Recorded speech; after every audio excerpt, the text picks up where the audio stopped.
Se você é um geek da coquetelaria, com certeza já veio aqui. Se você não é um geek da coquetelaria e nunca veio aqui, não sabe o que está perdendo. Porque, que fique claro, não é um bar só para os geeks da coquetelaria. Ainda bem. E o cardápio de comidas é uma maravilha. Para entender por que virou um reduto de geeks da coquetelaria, basta citar um dos drinks criados para a carta que prestava tributo à sétima arte. O coquetel que homenageava um dos filmes de Godard, por exemplo. Leva blended whisky, bitter à base de alcachofra, vermute seco, 2 ingredientes trufados, o mel e o azeite, e uma imitação de suco de limão, que é a mistura de ácido cítrico com ácido málico. Os ingredientes trufados remetem à França, onde nasceu Brigitte Bardot, que estrela o filme homenageado, e o azeite é a cena Itália, país que serve de palco para o longa de Godard. Já o suco de limão fake faz referência à metalinguagem da qual o cineasta faz uso nesse filme. Bom, isso tudo em boa medida saiu da mente do meu entrevistado de hoje. Advogado especializado em IPOs e operação de M&As, ele montou um blog em 2015 em parceria com um amigo, o engenheiro civil Guilherme Vale. Estou falando do Cão Engarrafado, cujo foco, como é de imaginar, são os whiskies. Em 2017, o entrevistado de hoje, o Maurício Porto, largou o direito para abrir este bar aqui, o Caledônia, que é a materialização daquele blog.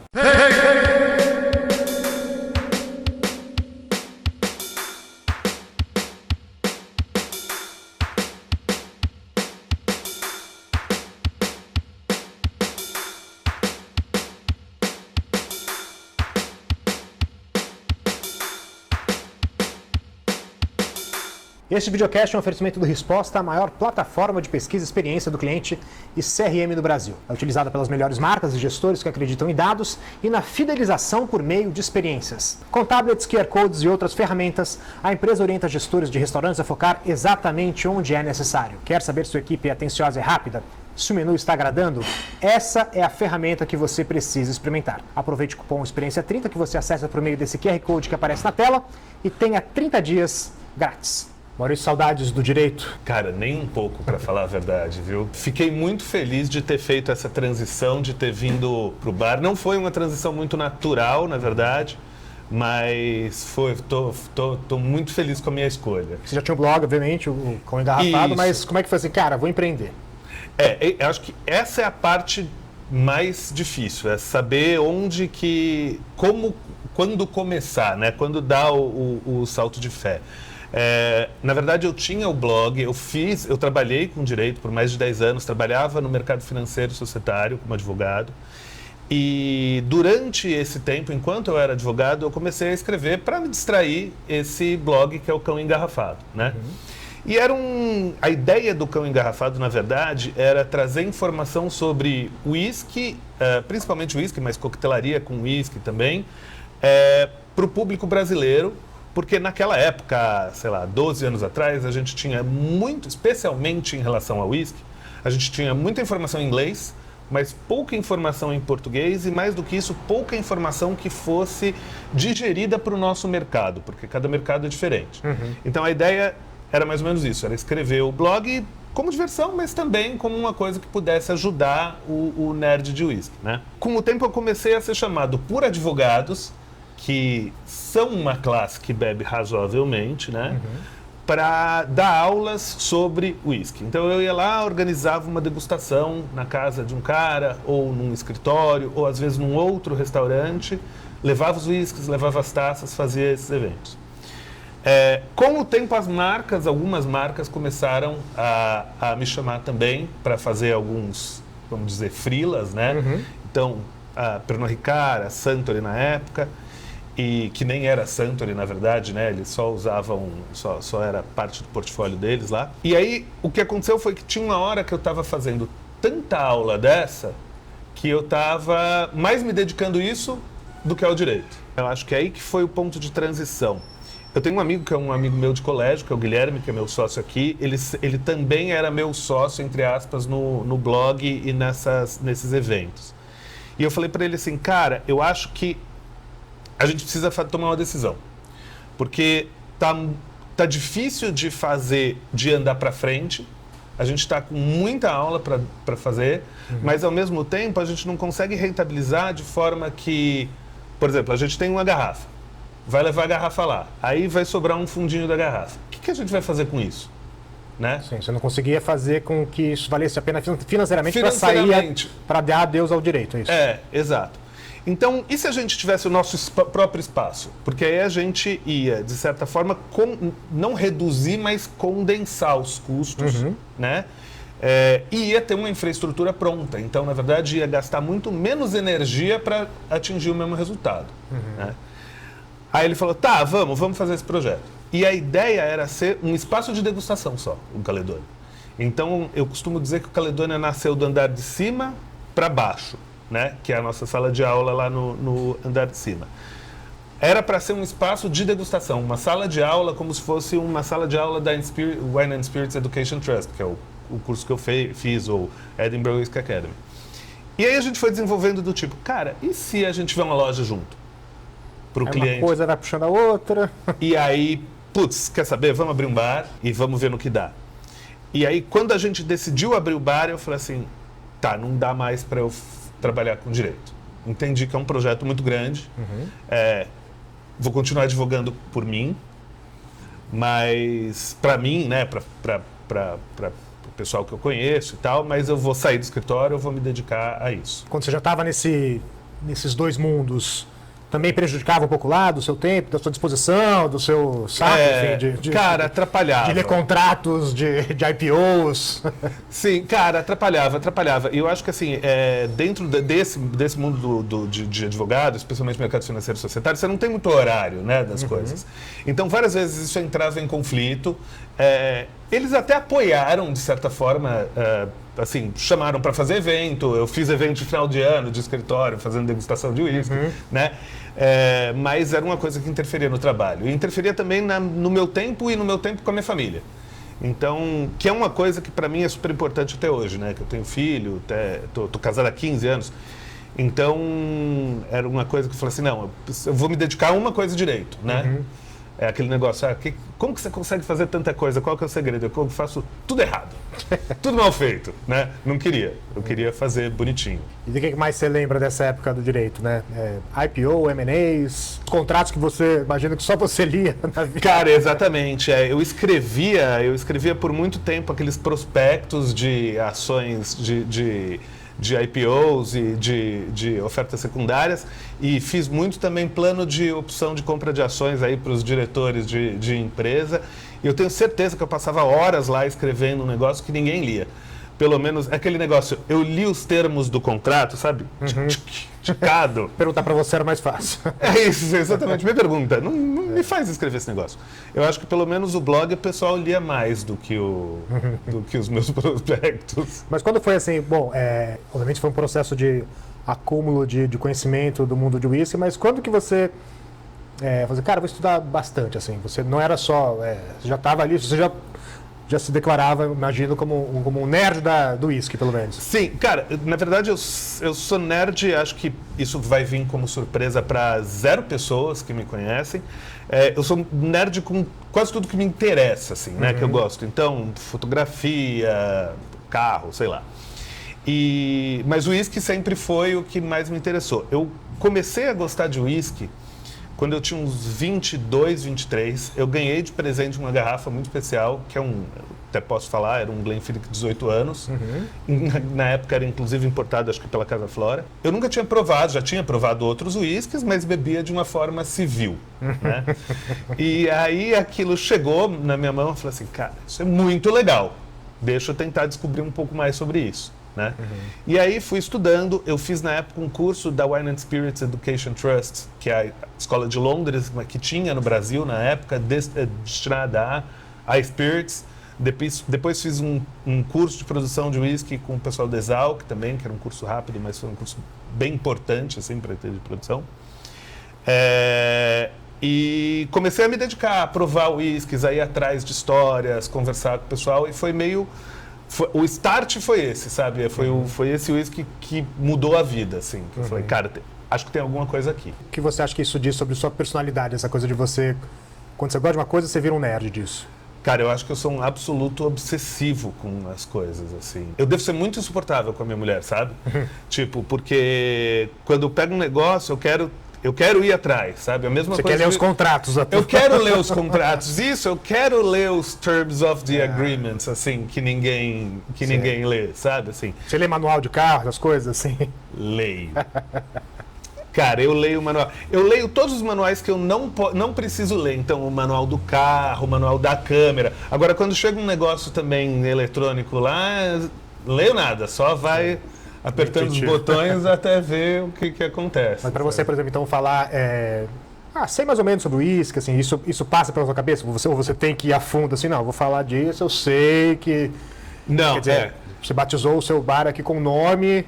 Explica, aliás. O Caledônia é o nome da antiga Escócia, né? Que é a Escócia para o Império Romano, que era o lugar que eles não conseguiam atingir, né? Que eles não conseguiam invadir lá, construíram a muralha de Adriano na época do imperador, e se tornou uma referência romântica à Escócia. Então, quando você pensa na Escócia dos poetas, Robert Burns e tal, é Caledônia. Teve aquela fase antiga, acho que a gente tem mais ou menos a mesma idade, assim, dos bares de whisky que deixava a garrafa, aquela coisa mais... Red Label, etc. Assim, o que você lembra dessa época? Você já estava frequentando bares? O que você achava daquilo? Eu ia, e era uma coisa que era o contrário do que eu queria, para falar a verdade. Porque a ideia, acho que todo bar tem uma... Vamos por partes aqui. Acho que todo bar tem uma boa parcela de hospitalidade e de você ter um lugar que as pessoas vão se sentir à vontade para sentar com os amigos, beber, etc. Então, esses bares funcionam super bem. Esses bares que o cara larga a garrafa, que tem plano de fidelidade e tal, para isso funcionam super bem, né? Mas, quando a gente criou o Caledônia, a nossa ideia era justamente transformar as pessoas em nerds. Então, fazer a transformação que aconteceu com a gente, né? E eu tô falando a gente também, porque o Guilherme, meu sócio, também não é que nem eu, mas ele tá lá mais ou menos tá num nível muito próximo, né? E a ideia, então, sempre foi beber menos, mas mais variado e talvez melhor. Então, por isso que acho que uma das sacadas mais óbvias, de certa forma, mas também mais geniais do Caledônia, era a gente servir meia dose, né? 25 ml. Porque isso permite que o cliente possa provar mais coisas durante a noite. A conta vai ser menor, porque ele vai pagar proporcionalmente ao volume. E ele vai poder também, não vai ficar tão louco, e vai poder provar mais. Sim. Né? Então, é uma coisa que a gente até pegou muito de bares gringos, assim, que é um espaço de degustação. Mas a gente também tem, 60 drinks, comida, hambúrguer. Nosso hambúrguer ganhou um monte de prêmio, como hambúrgueres melhores de São Paulo, né? Que é uma surpresa para mim também. Então é isso, é um bar que ele tenta explicar alguma coisa, ele tenta trazer alguma informação.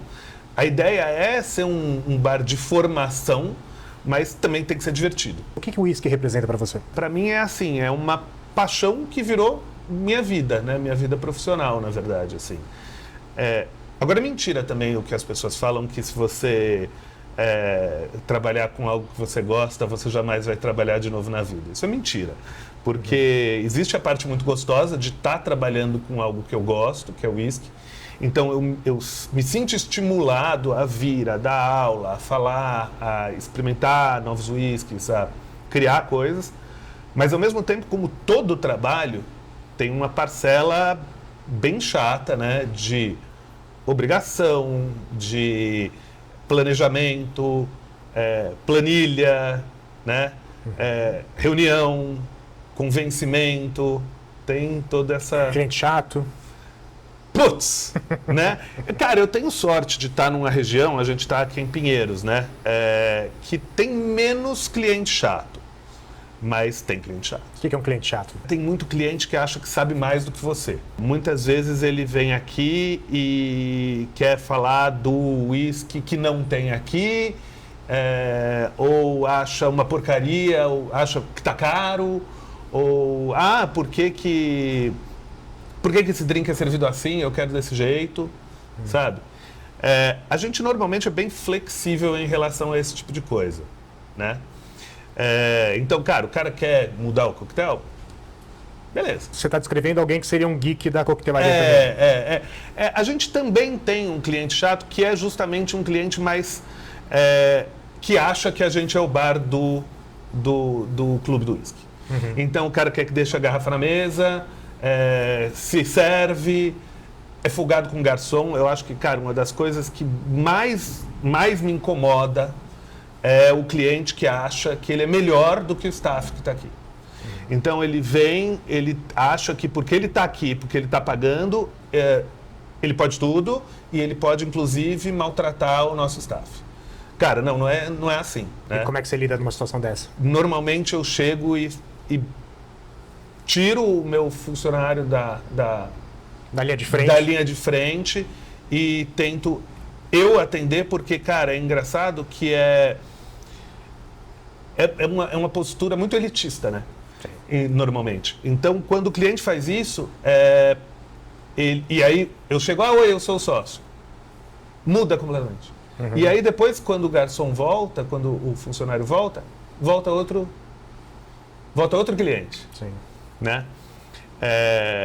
Mas a gente nunca é mal educado. A gente só... E quando eu não tô, eles atendem... A Alisson, né, que é o nosso chefe de bar, o Rodrigo, eles atendem de uma forma protocolar. Eu acho que esse que é o segredo, sabe? E como é que é para você falar não para o cliente? Imagino que, enfim, bebida, às vezes, as pessoas, né, se excedem. Como é que é para você? Raramente teve que falar um não, sabe?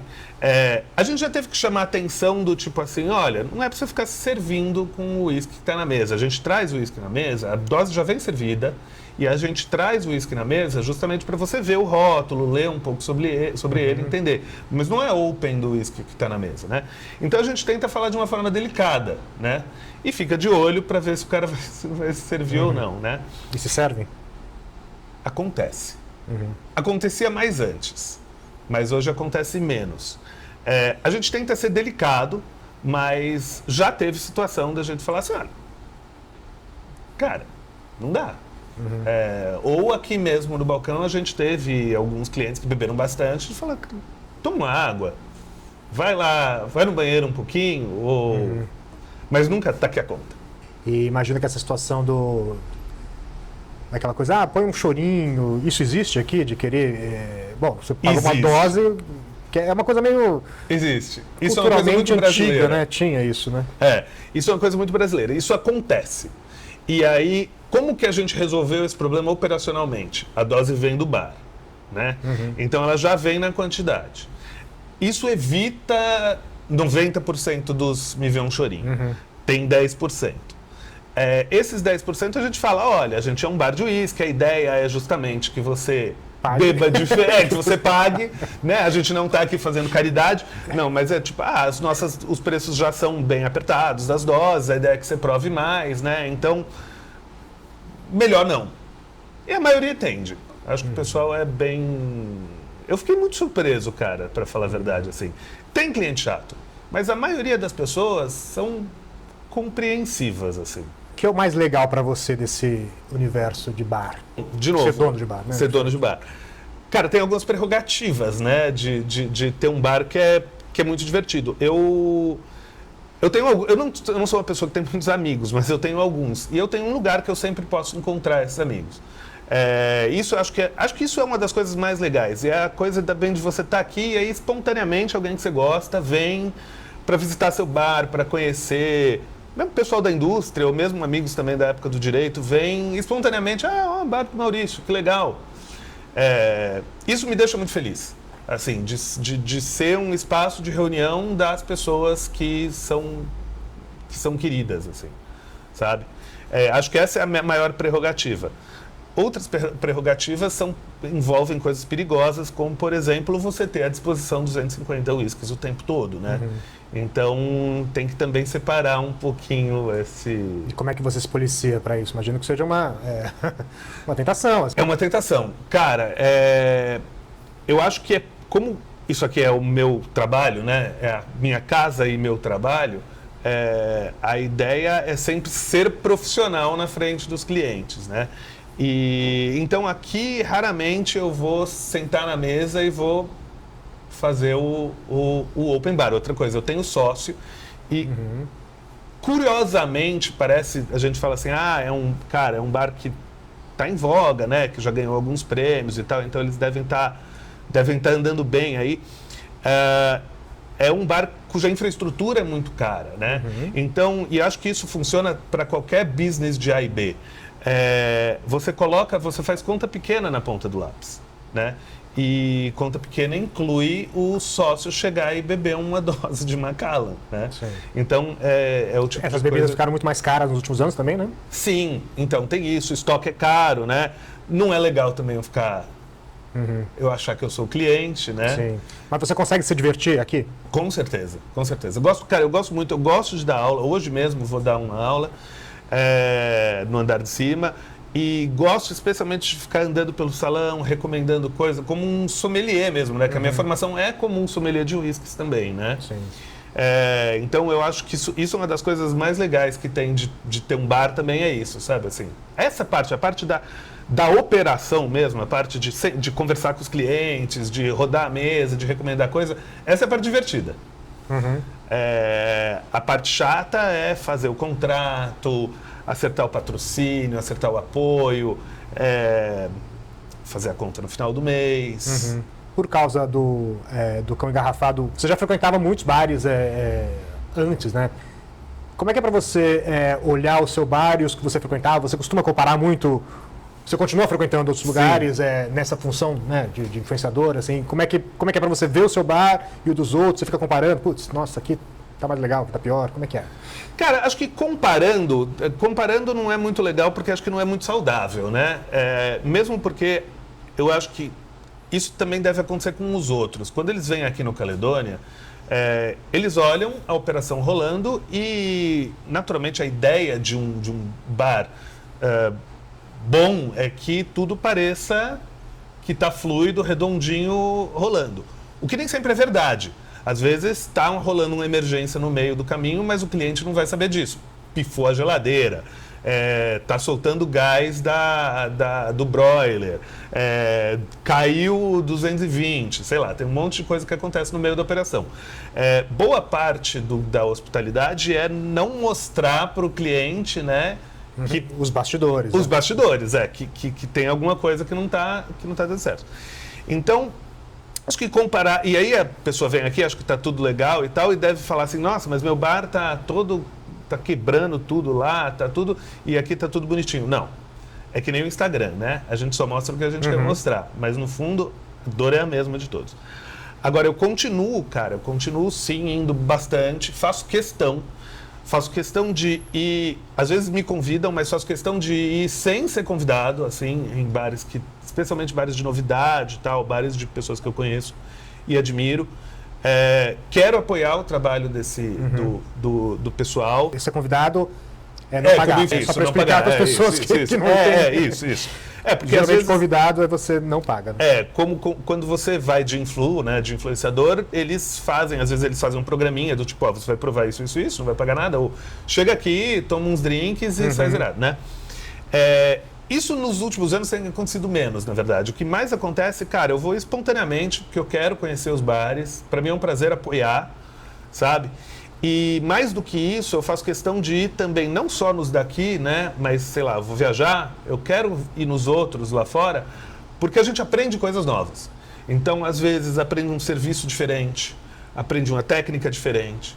Então, também, eu acho que eles devem me achar muito suportável. Porque eu sento no balcão, aí, puta, que legal, é isso, e aí você usou a Rotovap para isso, e aí você clarificou, ou... tá, mas misturou o Benedictine com esse tal vermute. Eu sou esse chato. Me aguenta. E você, como dono de bar, passou a olhar os influenciadores de uma forma diferente? Também, cara. Como? O que mudou? Tem muito influenciador que só quer um free lunch, né? E tudo bem, sabe? Eu acho que faz parte do jogo. Eu estava conversando com um chefe que é amigo meu há um tempo atrás e ele falou uma coisa que é engraçado. Que há 10 anos atrás, 10, 15 anos atrás, você sabia de onde vinha a informação, né? Então você sabia que tinha uma velha mídia lá, né? Então jornalistas e tal, e como que essa mídia se movimentava para falar sobre o seu negócio, etc. Hoje é muito mais difícil você navegar, né? Porque você tem desde influenciadores que são esses que vêm anonimamente, provam tudo e depois te fazem uma crítica, até o influenciador que quer só sentar e tomar um negócio, né? Então é difícil você separar, né? Mas eu já vi de tudo, cara. Eu já vi desde jornalista falando que só queria tomar um drink, que a gente estava explicando demais, até, cara, uma influ que sentou aqui e destilou a carta em 2 horas, assim, queria todas as informações de tudo, né? Então, eu acho que é isso, é parte do jogo, sabe? É necessário. Não vou falar que é um mal necessário, mas é algo necessário hoje em dia. Você precisa chamar, senão você não tá no game. Se meu inconsciente falasse, também o oferecimento da Casa Flora, que completou 55 anos no ano passado. Fundada como armazém de secos e molhados em 1970, a companhia se transformou em uma das maiores importadoras do país. A Casa Flora movimenta mensalmente de 50 a 60 contêineres repletos de vinhos, cervejas, destilados, azeites, massas e molhos, entre outros produtos. Ao todo, são cerca de 1.300 itens de marcas que dispensam apresentações como Paganini e Paulaner. Os vinhos correspondem a quase 60% das importações e um dos destaques entre os rótulos de alta gama, este tinto aqui, o Monserrat Reserva da Carmin, cooperativa de recuengos de Monserrat, no Alentejo, em Portugal. Blend de 3 uvas, Alicante Bouschet, Aragonês e Trincadeira, exala aromas de amoras e ameixas e destaca-se pela mineralidade e pela persistência em boca. Ótima companhia para carnes vermelhas e queijos curados, está à venda tanto no site da Casa Flora quanto na rede de restaurantes e supermercados abastecidos pela importadora. Uma heresia que trouxe um vinho para um bar de uísque. Não, nada disso, cara. Eu gosto de vinho também, sempre gostei de uísque, mas o primeiro curso que eu fiz foi de vinho, que era um cursinho da ABS, de sommelier de vinho, quando eu fiz 19 anos, porque fiz com meu pai. Meu pai chegou para mim e falou assim, cara, você precisa aprender a beber direito, porque eu já sei que você vai começar a beber, então eu vou te ensinar a beber coisa boa, porque aí você vai beber mesmo, porque você não vai ter dinheiro para pagar as coisas que você vai gostar de beber. Aí ele foi e fez um curso comigo de sommelier de vinho na ABS. Foi muito legal, porque foi um start também naquela... O mundo do vinho acaba sendo uma porta de entrada para outras bebidas, no sentido que depois você vira um especialista em saquê, de whisky. Não, com certeza. E acho que outra coisa também que, cara, tem muita gente do mundo do whisky, agora também falando dos nerds de whisky, tem muita gente que só bebe whisky, né? Ah, eu bebo só whisky, eu não gosto de vinho, eu não gosto de cerveja, eu não gosto de drink. Eu acho isso, cara, um enorme desperdício, porque o conhecimento que você tem sobre o whisky passa pelas outras bebidas, né? Então, como que você vai entender um whisky envelhecido em barril de Jerez se você nunca provou um vinho Jerez antes? É vinho. Sim. Tem um whisky que eu adoro, que é um defumado de Islay, que ele era envelhecido em barril de Mouton Rothschild. É um vinho caríssimo. Sim. Mas como é que o cara vai entender o valor daquilo sem nem entender o que é um vinho francês, entendeu? E então, tem situações de consumo que pedem uma bebida diferente. Exato, do pessoal. Óbvio. Adoro vinho, vamos lá.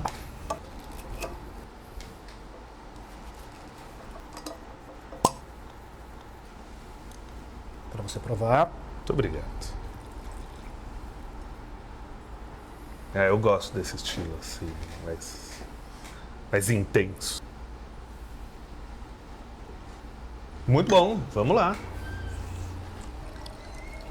Perdão por não ter uma taça de vinho num bar de uísque, mas a gente... Eu vim aqui para mudar essa história. Exatamente. Saúde, obrigado. Saúde. A gente sempre pode começar no vinho e depois termina no uísque. Isso pode acontecer, sem problema nenhum. Você tinha comentado que é a Casa Flora, né? Sim. Eles têm um portfólio de uísque muito legal aqui no Brasil. E tem muita coisa aqui, né, também, né? Tem muita coisa aqui. A gente tem o portfólio completo deles. E o whisky que vende individualmente em dose, que mais vende individualmente em dose no Caledônia, é da Casa Flora. Que é o? Tamnavulin. É um single malt, cara, um single malt com preço bem bom, preço de combate, que pouca gente conhece, mas quando vem, vai nele. E o que vinho representa para você? Vinho, para mim, foi...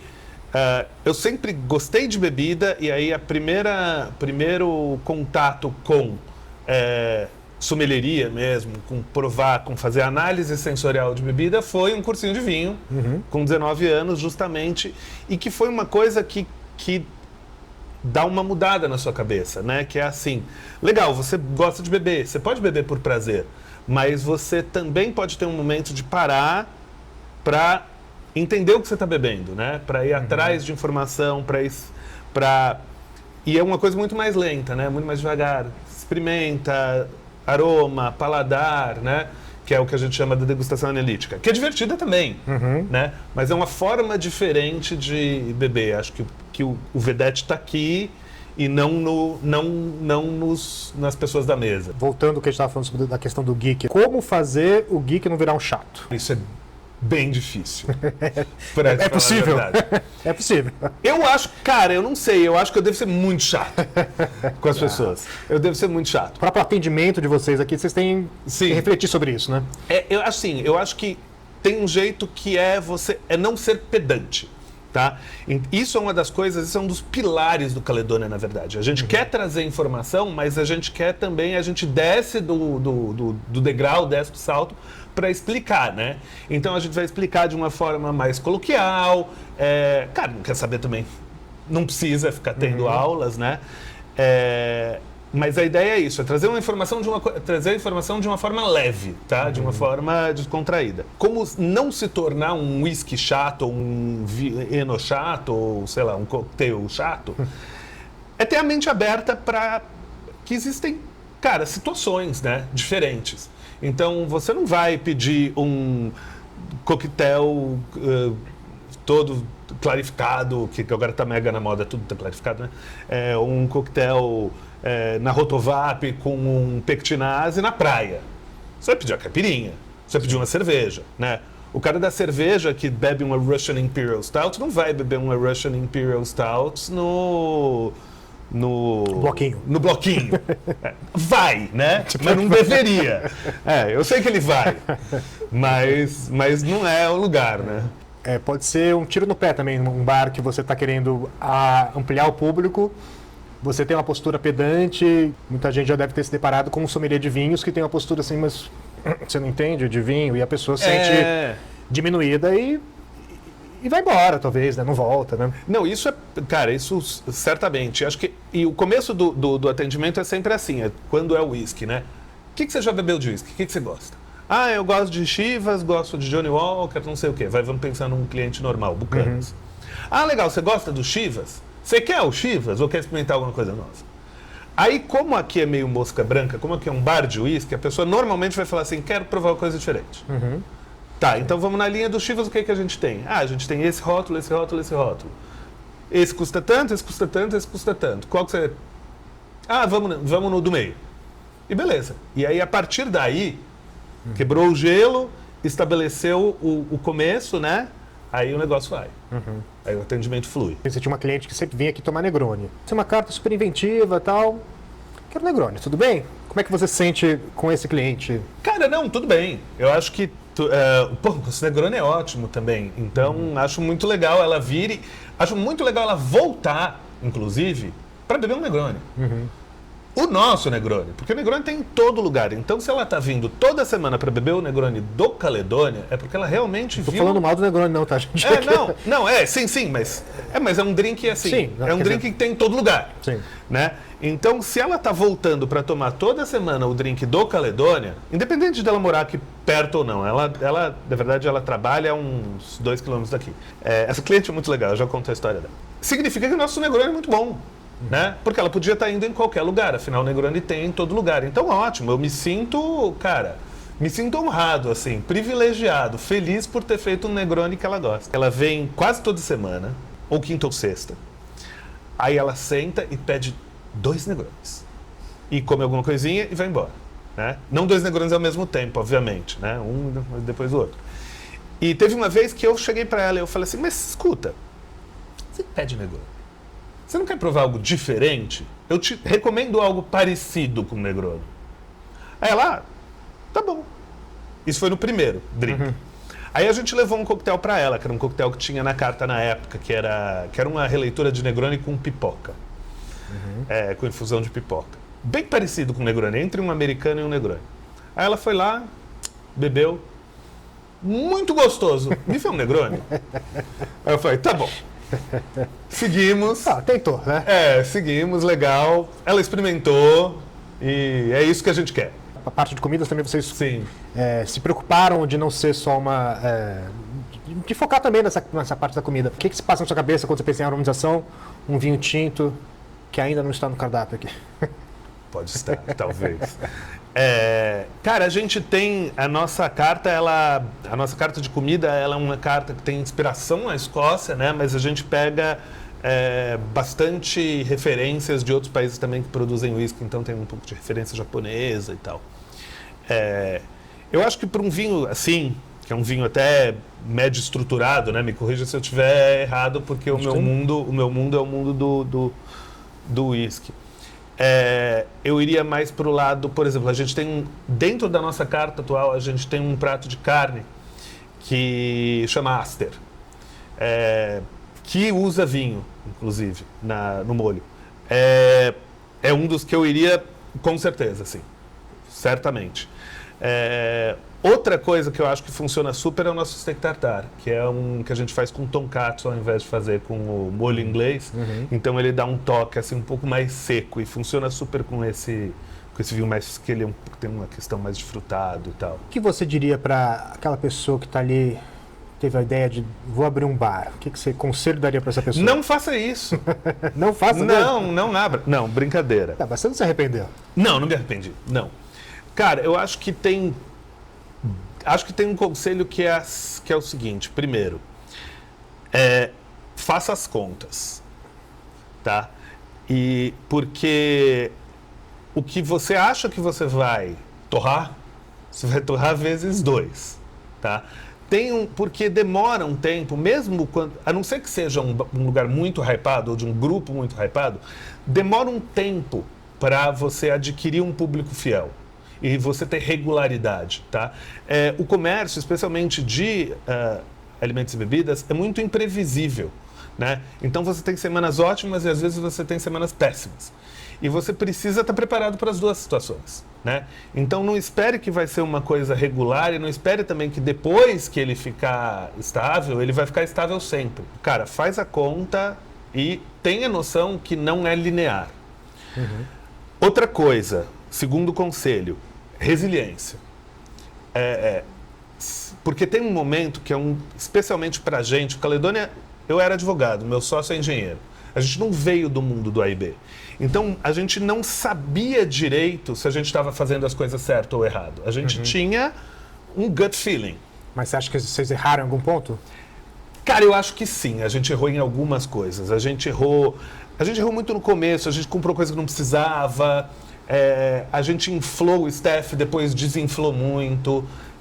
A gente também tentou por muito tempo colocar coisas no cardápio que não faziam sentido, né? Então a gente errou em algumas coisas, mas acho que assim, a impressão mais desesperadora, mais aflitiva de quem trabalha com isso, quem também está começando, é assim, cara, eu abri, eu sinto que está tudo certo, o meu sócio acha que está tudo certo, o meu chefe de bar acha que está tudo certo, mas o bar está vazio. Então, onde que eu estou errando, né? Se eu acho que eu estou fazendo tudo certo, né? E esse é o meu conselho, seja resiliente. Porque se você está de fato, tudo bem, pode ser que você esteja errando, né? Assim, mas você achou que vocês estavam errando em alguma coisa, por exemplo? Nesses momentos que estava então, isso é engraçado, assim. Hoje a gente tem quintas que ainda são mais ou menos, né? Por que quinta-feira está vazio? Se a gente está fazendo tudo certo. Aí você percebe que não, é só você dar um tempo. Que existe uma sazonalidade, né? Então vai ter uma hora que, se você de fato estiver fazendo tudo certo, vai pegar, tá? Vai pegar no tranco, organicamente vai crescer, né? Acho que as pessoas acham que eu abri, as pessoas vão chegar e vão beber, ou isso eu vejo muito, eu era daquele bar lá, abri um novo bar e todos os clientes antigos que estavam lá naquele bar vão imediatamente migrar para o meu porque eles gostam de mim. Cara, eles gostam de você. Mas eu demorei 3 anos para receber um advogado no meu escritório, no Caledônia. Né? Então, a maioria das pessoas que vinham eram clientes novos. Né? Então, não é bem assim. Seja resiliente, sabe? Esteja com as contas certas, mas seja resiliente. Acho que outra coisa é o seguinte, que tem os influenciadores, eles ajudam, apesar de, às vezes, você não gostar muito da ideia de alguém beber e comer de graça no seu bar, que não seja você. ajuda, de fato, e no final das contas não é o que vai fazer diferença na matemática no final do mês. E acho que o lance dos prêmios, isso é uma coisa que sempre me perguntam, né? Cara, prêmio é importante, mas não ache que você ganhar um prêmio vai significar que você vai ter casa aberta, casa cheia todo dia. Não vai. O público esquece de você. Então, é importante estar relevante, sabe, o tempo todo. Eu acho que isso é maior dificuldade. Como é que você resume essa atividade de empreender? É muito legal, mas é muito incerto. Muita gente acha que é mais fácil porque eu era advogado e tal, sair. Não é não, é bem dureza, sabe? Assim, é bem difícil, porque você tem que, ultimately, né, assim, no final do dia, tudo que é problema e que não foi resolvido dentro da cadeia normal, vai para você. E eu tenho funcionários que levam essa dor para casa hoje em dia, que eu acho até louvável deles. Mas no final do dia a dor é sua, né? O problema é seu. Então não é que eu fechei a porta aqui do Caledônia no sábado a 1h da madrugada e eu voltei para casa e agora a minha vida tá maravilhosa, eu só preciso pensar nisso na terça-feira quando abrir de novo. Não, cara. Tem que fazer. Às vezes eu converso com meus sócios de domingo, às vezes a gente tem um problema que a gente precisa resolver. Então a gente que vai ter que resolver. Se a gente não resolver, ninguém vai resolver. Né? Então acho que o maior drama de ser empreendedor é isso. Cara, vai lá, chora ali no banheiro por 5 minutinhos, mas o problema não vai embora. Como é que é trabalhar com você? Eu acho que deve ser chato, cara. Deve ser uma pentelhação. Acho que isso tem que perguntar para o Alisson. Eu acho que, de certa forma, ele se diverte em alguns momentos. Especialmente quando a gente está aí, eu não sou bartender, mas eu fico sempre tentando ajudar a criação e tal, dar ideias, mas eu sou um cara muito caótico, eu sou um cara pouco organizado, então várias vezes o meu staff chega para mim, o Alisson, né, que é o pessoal mais, o Rodrigo, o Guilherme, o meu sócio, o Guilherme tem dias que ele quer me matar, porque eu sei o que eu tenho que fazer, mas eu tenho zero planejamento. Então, eu preciso de alguém para me ajudar navegar esse caos. Eu garanto que vai dar certo, mas eu preciso de alguém que me ajude a navegar esse caos. E como é que você define o seu humor? Cara, eu acho que eu sou um cara bem humorado na média, assim. Tem dias que quando eu tô chato, eu acho que as pessoas percebem. Porque eu fico irritado. E fico irritado daquele jeito passivo-agressivo, sabe? Então, mas aí a galera aqui já sabe, é só dar uma evitada, deixa ele quieto no canto dele e tá tudo certo, sabe? Você parece ter uma ironia que, né, que uma coisa talvez inglesa, assim, um pouco. Então, isso é um pouco assim o meu senso de humor, sabe?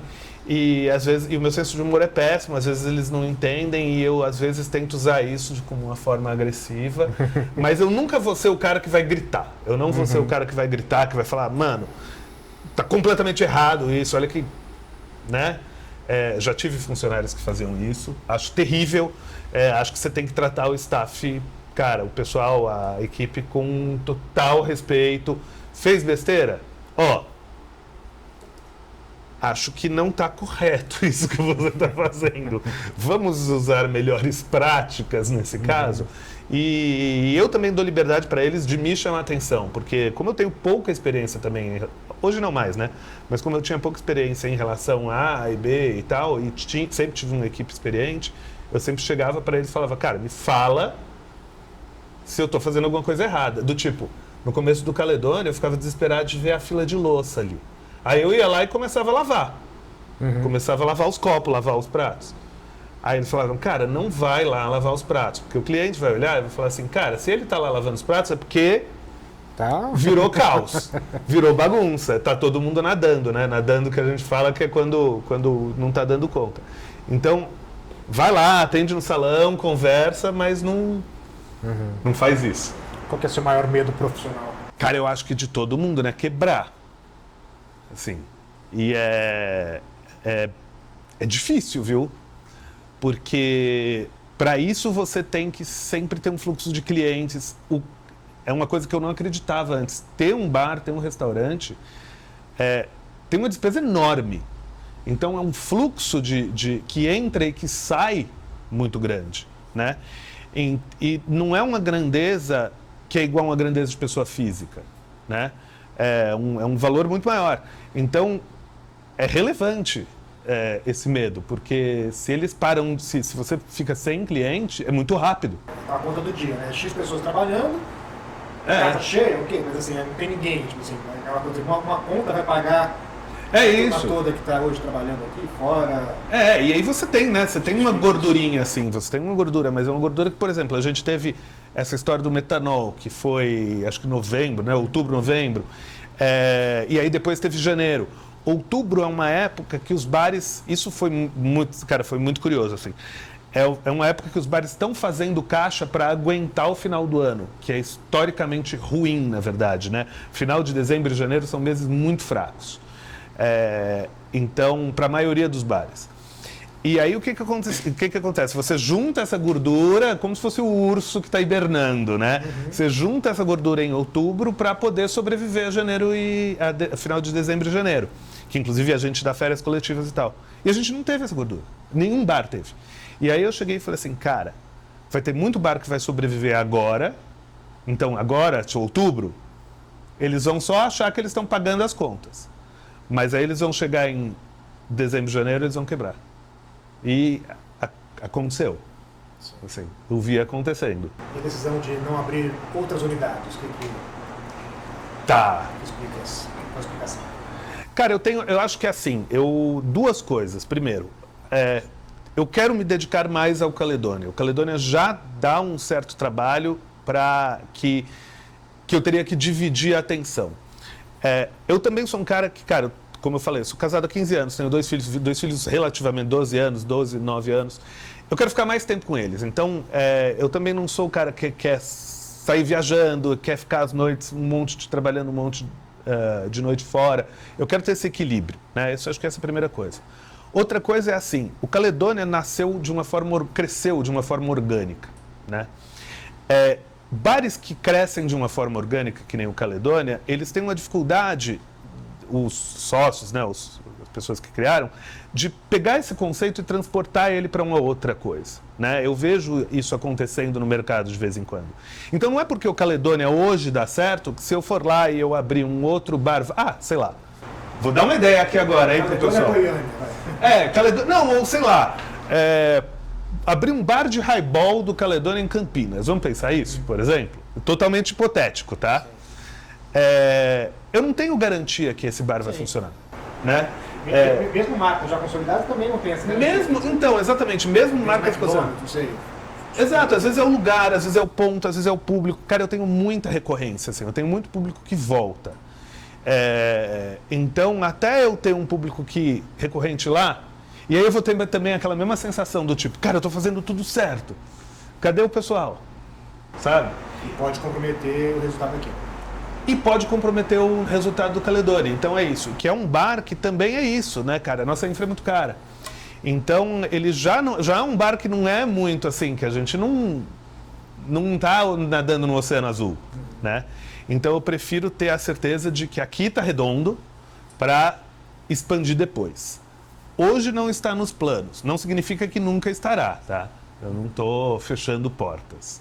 Eu tô deixando elas entreabertas. Dá uma empurrada. Deixa só não trancar. É isso. Você se arrepende de alguma coisa profissionalmente falando? Cara, acho que não. Eu talvez dissesse que eu teria me arrependido de, na verdade, não ter feito essa mudança mais cedo. Porque eu acho que hoje em dia, muita gente enxerga o Caledônia e eu como... é o cara que com 35 anos largou o direito a abrir um bar, né? Acha que tem pouca experiência ou que não vem do mundo de alimentos e bebidas, né? Então, como se isso, sei lá, fizesse diferença. Então, acho que no fundo eu me arrependo sim de não ter começado mais cedo a fazer essa transição. Mas você sente meio como forasteiro nesse negócio, isso? Um pouco, sim. Acho que eu tenho um pouco de complexo de impostor, sabe? rola um pouquinho do complexo de impostor. Mas por outro lado, eu também acho que, cara, ter trabalhado como advogado, eu nunca fui sócio de nenhum escritório, também nunca fui um advogado que mandava. Eu sempre fui, no máximo, cara, ali o cara do tenente, tá?